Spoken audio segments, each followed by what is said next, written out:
This is Dr. Sharon Pepukai, Superintendent of Talbot County Public Schools with PepTalk. I'm super excited today to have with me Christina Acosta, Communications Manager, and Dana Newman, the Director. They are both at the Talbot County Free Library. And so I'm excited today to have a conversation with them to talk about all the things that happen in the summertime with the Talbot County Free Library. So welcome. Thank you, Sharon, for having us. We appreciate it. Well, I just want to jump into, growing up, I loved going to the library. And I remember the card catalog and getting my little library card. Mm-hmm. But most importantly, probably my favorite thing was in the summer seeing the bookmobile come around the communities. Yeah. The bookmobile would come and we'd be excited and we'd go out and run and get our books. So now that summer's here and school is out, what takes place? And I guess for me, I'm curious in the planning because summer's coming. Mm-hmm. And so I don't know if there's themes that you think of each year or what goes into what will happen at the Talbot County Free Library in the summer. So we have a wonderful children's librarian named Laura Powell, and she is all about planning for the summer. The summer planning really starts early on in the year, even before the beginning of the new year. We're already talking about it in the fall. So this fall we'll be planning for the next summer. Wow. And there's a cooperative national reading program that we use their theme. Okay. So for this summer, it's all together now. Okay. And what I love about that theme is that it welcomes everybody. It's very inclusive. And so we want to make sure that everybody in the community, whether it's a homeschooler or a child that goes to a private school or somebody that's in the public school, we want them all to feel welcome at the library. So it's really about getting them in, getting them engaged, and getting them reading. So however we can do that and connect with children. So generally for the last 8 years, that started with the Chesapeake Children's Book Festival, which we had last weekend.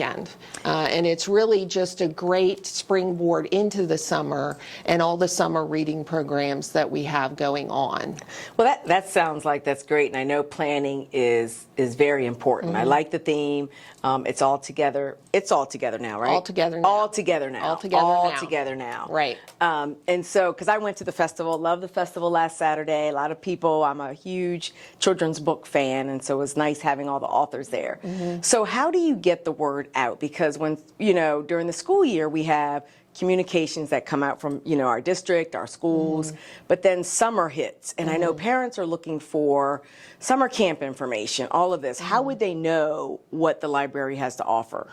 Okay, so we have, I think, a pretty robust way of promoting the summer reading program. First of all, the schools are a wonderful partner. You really help us to get the word out even before school ends. I think that that's really important, is that kids and parents know what is on the horizon for the summer. But we use all kinds of things. We have the papers, we have our website, we have, again, here we are doing a podcast with you. We take any opportunity that we have to get the word out with our partners. I think that's really the strong piece, is we have a lot of good community partners, Building African American Minds, the Multicultural Center, the Art Academy, the Critchlow Atkins. Okay. So it's really about having those active partnerships and almost kind of relying on those partners. Imagination Library, again, is one of our strong partners in getting that word out. So it's almost as if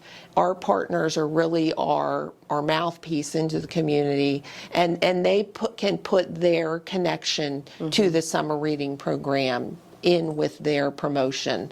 So it's really it's a great partnership with all of our partners getting the word out. Yeah, and I know even for a school district, partnerships are very essential to its success. And so, but when I hear the summer reading program, what does that entail? What does that mean? What do kids do or get? Okay, so if I'm a parent with a child and I hear the word summer reading program, I'm not. If I haven't been to the library before, right, I'm really not going to know what that means. It could mean anything. So when a child comes in, we try to, at first thing when they come up to the circulation desk or a parent comes to the desk, we are actively enrolling and engaging kids into the summer reading program. So it's about registration, but it's really, there's two major components to it. It's promoting reading. During the summer, and that's so that children stay engaged with reading, and helpfully it helps with going back to school so that there's not any kind of reading loss of skills, but it's more really about the passion that children have for learning about new subjects, the fiction world, and discovering a new world. Okay. And that's what happens when you open a book. So that's what we are trying to do with our programs too, is to connect children to the fun aspect of reading. So we have a lot of wonderful programs. I'll give you an example. One thing that we have coming up is Reptile Wonders. And that's in July. And kids, especially young children, they get really excited about seeing snakes and frogs, and all of that is just so, I don't think I'll be going to that program. But kids love it, and so the guy wanders around, he has the snake on his shoulder, gosh. and the kids just love it. But then we have a display of books about reptiles, and all of those books go. So it's really about building that excitement for reading about those topics. But the other thing that we're doing is empowering kids, especially as you get older. So it's not easy, but it's easier to engage younger children and passion about reading. As children get older, they kind of their views kind of narrow on, or they select certain topics that really engage them. So what we try to also do in the summer, but also really year round, is when kids come to us with ideas. And I'm going to give you an example. We had a wonderful group of kids come to us from Easton High School, and they wanted to start a STEAM camp. And so we basically worked with them, and they got the grant and they got the money to do the STEAM camp. That's wonderful. And they're interested in making sure that kids learn about STEAM and make STEAM exciting for younger kids, which is wonderful because we need more kids in science and technology and math. So it's really a part of it is in the summer about empowering kids to do things that they want to do and they have a passion for, and then connecting those kids with reading too. So it sounds like each week, so it's not I come in, I have to read so many books. It's I come in, you have different themes during the summer, or different topics that happen. Different topics, but we want it to work for everybody. So there is a game board, a traditional game board that we do hand out, and it kind of just challenges kids to read a certain number of books or books on certain topics. And we also, at the same time, have a wonderful reading program for adults. So the whole family can be involved, and we have a bingo kind of game for adults with different topics on it. I'm gonna have to get that. Yeah, I have one just ready just for you. All right, and you can participate. Okay, I'd love to. But the kids and the adults can participate at the same time, and their programs are a little different, but they can engage with each other. And what we really want to do is, within the family structure, we want to start a culture of reading. So we really want to get the caregivers, the parents, whoever's taking care of the kids, and want them to get involved with reading to the kids, or the kids reading to the adults. Or we have, for instance, reading to the dog. If the child's uncomfortable with reading out loud, that's a way to get children comfortable with reading and engage with reading. So there's a lot of different ways to do that. And we want to make sure that when people come in, we have those kind of open discussions and just promote what we have, and then see what works for that family. That's good. And so listening to all of that, it definitely plays into the theme of All Together Now, of having everyone in the family unit. I think in the day and age of technology, and with people on the move, fast, urgent, it is good to make sure that we're being intentional about setting up spaces and programs like this for people to sit down, read together, and just to have that time together. So that's appreciated. So I know we have our partnership, the school district with Talbot County Free Library, with Popsicles in the Park. And so that's something that we wanted to do so that we could have people in the summer just come out. No agenda, and just come into the park. I can talk to families about what they've been up to in the summer, is anything they need or looking forward to for the school year, but also talk about, maybe some of my favorite books, reading a book, and having books there. And of course, on a hot summer day, popsicles. Yes, it makes perfect sense. So I know we want to share the information about that, Yes. when that is, the dates, and where we're going to be on those certain dates. So we have a flyer that we can actually go over, but I want to make sure, is there anything before we share our popsicles in the park? Any other information that you want to share? Sure. So I just want to make sure that people are aware of a couple of the programs that we have coming up. So we have Digger Do Down Under, which is, again, a large summer reading program. It's going to be Tuesday, July 11th at 10 a.m. And what's great about that is you can come out in the morning for that program and then come to Popsicles in the Park for one of those dates. Perfect. On July 11th. Perfect. But we also have teen programs. So teens, again, we try to get them involved as we can. As they get older, they have, activities that may take their attention away from the library.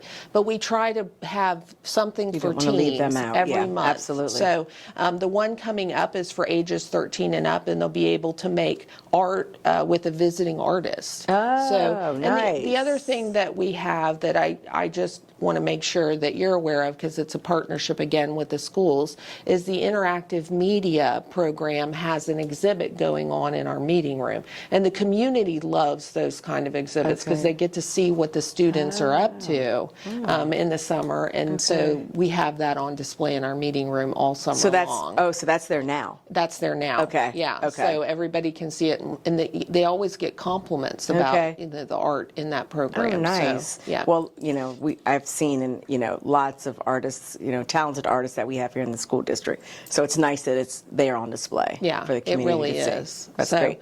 And then I guess the last thing that I would say is that, again, it's really about empowering youth. So I would encourage anybody, any child or any older student at the high school, if they have an idea that they'd really like us to consider, I invite them to come down and talk to us about it. And one example is we have this partnership with Needle Eye Academy, and they have an intern named Braxton, and she's come and talked to us yesterday about doing a little bookmark with recommended reads and on diverse topics, but specific to teen reads. And so we're going to have her do that, and she'll have a display that she's putting together in the library. So it could be something like that, or again, like the STEM camp. We had another child start a book club, the Hummingbird Book Club. So if a child has an idea, if a student has an idea, we are open to that because we really are about supporting kids in the community. I really like that because oftentimes, we the adults do all of the programming and the planning, and we never think about, well, what do students want? They have a lot of ideas that they can contribute, so it's really good that you solicit their ideas as well. And the last thing I would say is that we are expanding the St. Michael's Library, and we want teens to be a major part of designing their own area. So I wanted to engage with you at some other point about how we can do that. Can we, contact the CTE program and make that a project for them? I don't know. I think this is an idea to explore, but I'd like the teens to be very active in designing that space. And they probably would jump all over that. An opportunity to design space for them. Right. So, good. So then we will share now, I guess, our Popsicles in the Park information. We have the dates here. And then we also have Christina, and I want to ask you as a communication manager, what is the most exciting thing, I think, for you in this role in being able to communicate all of these wonderful things that are happening? I think it's important to communicate that because, as Dana expressed, there's a lot of ways we communicate, but we also use social media to communicate, and that's how we get a lot of people in as well. So we have Facebook and Instagram, and it's under Talbot County Free Library. Wonderful. Thank you for sharing that.